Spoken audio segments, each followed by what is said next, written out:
My wife is spreading rumors that I am a deadbeat for not being in the hospital during her childbirth, so I posted on social media that she bred via infidelity and aired her dirty laundry. My wife Cynthia, 45, got pregnant against my will after we had discussed and agreed on not having any more kids. I was scheduled for a vasectomy. She claimed she was on the pill, but I was using condoms because I wanted to make sure nothing happened. I had my vasectomy, but she was pregnant a few weeks later. She was overjoyed and I wasn't. I didn't want to be an old dad. She claimed the pills didn't work. I never pushed for her to get surgery because I know it's harder for women, and she said injectable contraceptives hurt her health. I checked all my condoms and all of them had been pierced. We had a huge argument that ended with her crying. My trust has been destroyed. I assume that nothing she says is true. She also got fired when she was 3 months pregnant. I found it weird that she didn't fight it. Then she said she needed to stay home, which is exactly what I dreaded. She said morning sickness was too bad to go to work. For our entire 18 years of marriage, she has pushed to be a som. We can't afford it. She gave me the silent treatment for weeks after our second was born when I said she needed to find a job. I never heard the end of it, as she calls it, when I made her leave our baby and sent her to get a job like I'd ripped her away from our kid. I got suspicious, thinking that perhaps she had resigned and was lying. I know it's wrong, but I got into her phone. Long story short, she had a workplace affair and she and her AP both got canned. She slept with him during her training out of state and eventually scheduled every assignment out of town to cheat on him. He is in his late 50s, married. She also slept with my cousin's son, Nelson, 29.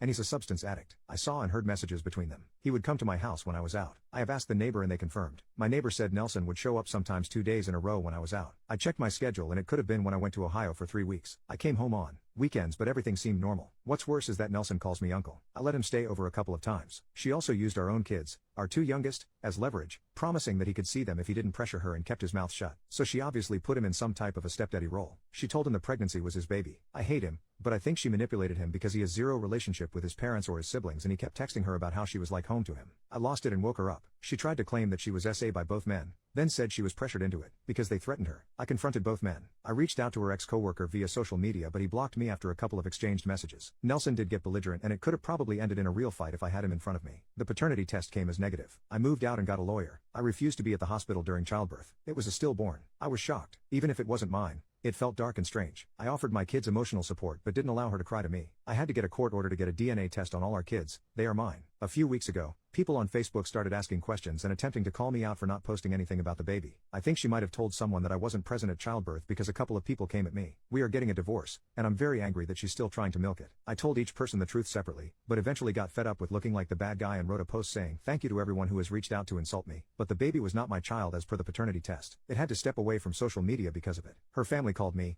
asking me to take it down. They didn't know the full story but said this is not how things get solved. I'm not deleting it, despite being called out for shaming. While I worked my ass off for our family, she was texting her best friend and complaining about how I'm not the shadow of my former self, how I look old and let myself go. Her friend had an angry response, but they are not on speaking terms anymore. Cynthia claimed that her friend ghosted her and she doesn't know why. I'm suing for custody since she repeatedly took my kids across the state so that Nelson could hang out with them and left them with her dad before I came home from work so that she could go do work stuff and have intimacy outside of our marriage. She had been begging me not to ever tell the kids about the paternity test, but they needed to know the truth before she twisted the narrative. My daughter won't speak to her and our second child wants to come live with me. I'm sick of crying sporadically because sometimes I'm driving and can't hold it in. I can't even watch adult films because she and her APs come to mind. I had a family and despite everything, I was proud and happy and she took it away. I didn't know she saw me as less. She told her ex-best friend that she loved watching the executives in her job. At least her friend defended me, although we are not close. My lawyer says we should contact her as a character witness. I hate Cynthia and I told her during her pregnancy when she wanted to initiate intimacy. She's naturally overweight and I loved her as such, but I hated the knocked up by the AP version of her. I told her she looked grotesque like Jabba the Hutt. Her lawyer is pushing for family counseling.